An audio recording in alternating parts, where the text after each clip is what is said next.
In question letter F, we need to multiply 20.1439 by 100. As you remember, the multiplication sign here, or times, means multiply, which starts with the letter M. And the tail of the letter M here points to the right, which means we're going to move the decimal point to the right side.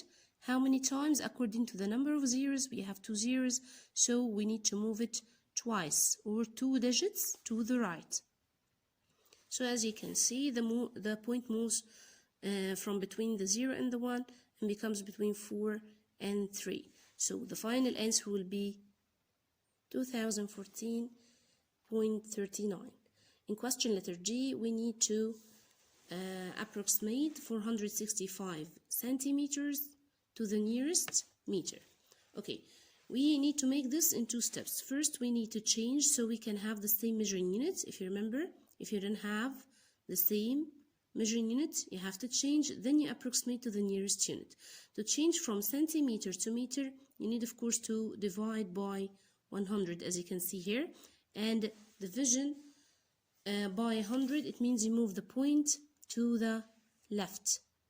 But as you can see, we don't have a decimal point here to move it. So, do you remember where we should put it?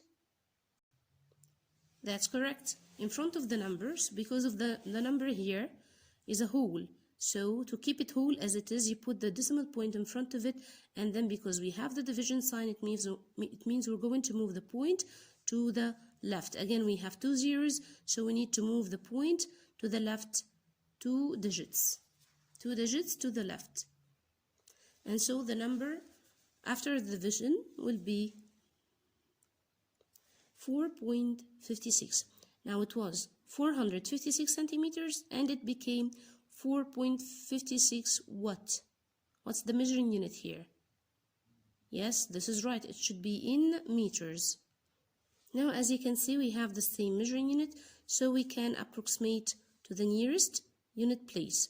And the digit in the unit, as you can see, is 4, which is going to take a look at the 5 here, and it will find it's a strong digit, so it can give it a 1.